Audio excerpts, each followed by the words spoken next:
भारत ने सिंधु जल समझौता स्थगित किया और पानी रुके उसके पहले ही पाकिस्तान में पानी को लेकर हाहाकार।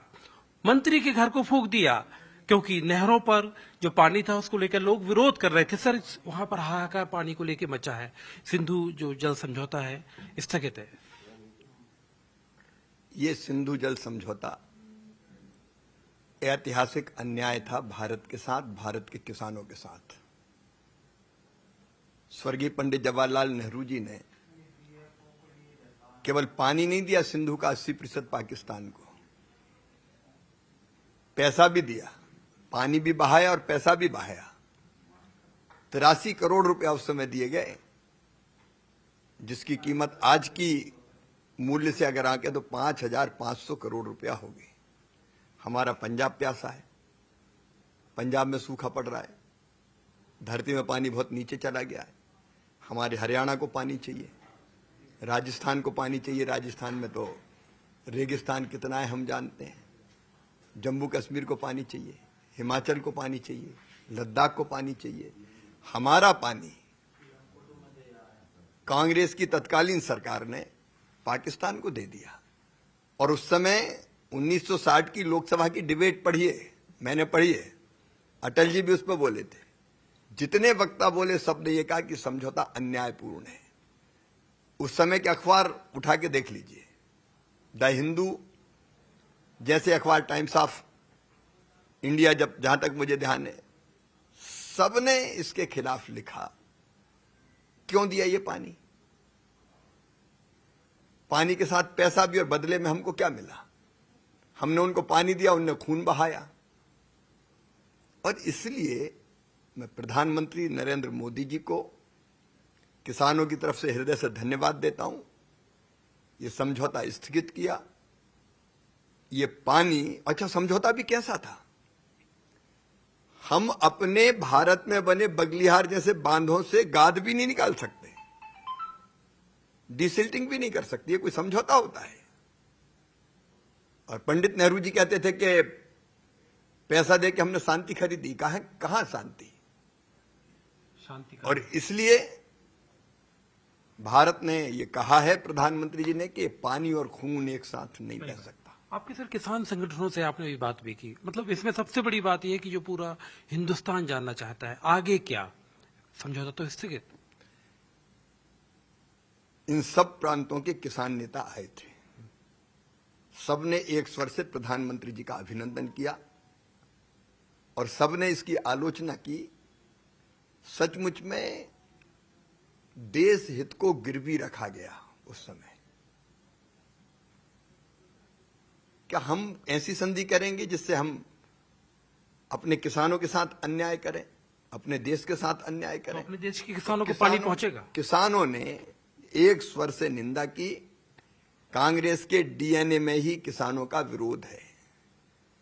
कांग्रेस हमेशा, कांग्रेस की तत्कालीन सरकार पाकिस्तान के साथ झुकती रही और अन्यायपूर्ण समझौते करती रही, जिसका तब भी संसद में विरोध हुआ था। इसलिए अपना पानी अपने किसानों के उपयोग में कैसे आए, इसका विचार कर रहे हैं। तो मतलब ये पंजाब, हम ये माने कि आगे चल के भारत देखेगा? हमारा पंजाब, हमारा हरियाणा, हमारा राजस्थान, हमारा जम्मू कश्मीर, हमारा लद्दाख, हमारा हिमाचल, इनको लाभ होना चाहिए।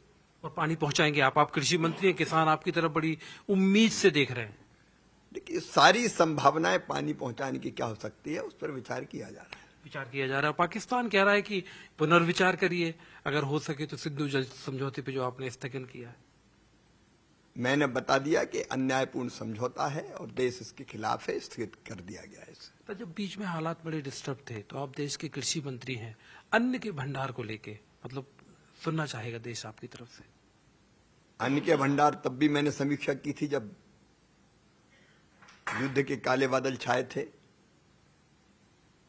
भंडार भरपूर है, हमारे किसानों को मैं प्रणाम करता हूं, लेकिन हम इससे संतुष्ट नहीं है।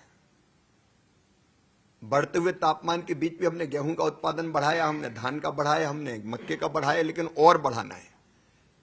हमारा संकल्प है 4। नंबर 1, देश की खाद्य सुरक्षा सुनिश्चित करना है। देश को भरपूर खाद्यान्न मिले, पोषण युक्त खाद्यान्न मिले। नंबर 2 मिले खाद्यान्न तो पोषण युक्त, नंबर 3 किसान की आय बढ़ाना है, और नंबर 4 माटी की सुरक्षा भी करना ताकि आने वाली पीढ़ियों के लिए भी उपयोगी रहे।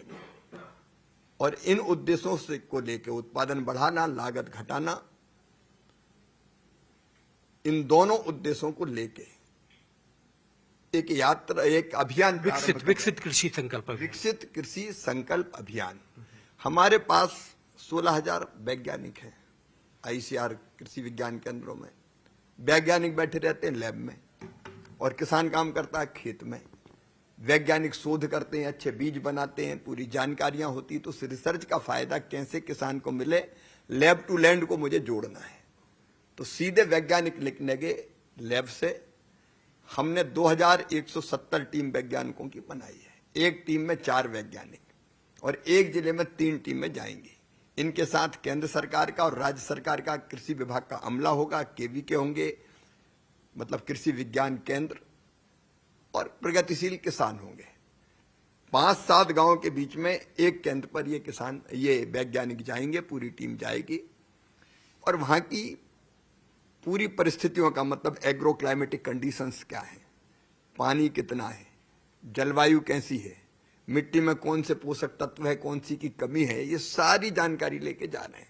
और वहां किसानों के साथ वो संवाद करेंगे और बताएंगे कि इस जलवायु में, इतने तापमान में, इतने पानी में, ऐसी मिट्टी में ये फसल बेहतर हो सकती है, इस फसल की भी ये वैरायटी बेहतर हो सकती है। मिट्टी अलग अलग है तो अलग अलग वैरायटी, और उसमें बीज का उपचार ऐसे करना चाहिए, खाद इतना डालना चाहिए। कई बार पता नहीं होता किसान को कि कौन से तत्व की कमी तो खाद कितना डालें, तो खाद का संतुलित प्रयोग क्या हो सकता है, वायरस अटैक कौन कौन से हो सकते हैं, उसके बारे में वैज्ञानिक जानकारी देंगे। दूसरी तरफ किसान अपनी तकलीफ बताएंगे कि खेती में, फसल में इस तरह के रोग लगते हैं, ये तकलीफें आती है।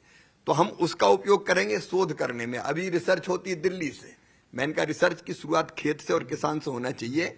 जो किसान बताएंगे कि ये समस्या है, तो किसान जो बताएंगे उस पर आधारित रिसर्च भी हम करेंगे उसके समाधान के लिए। इस तरह की बीमारियां आती, इस तरह की तकलीफें आती, तो वैज्ञानिक वो शोध करेंगे।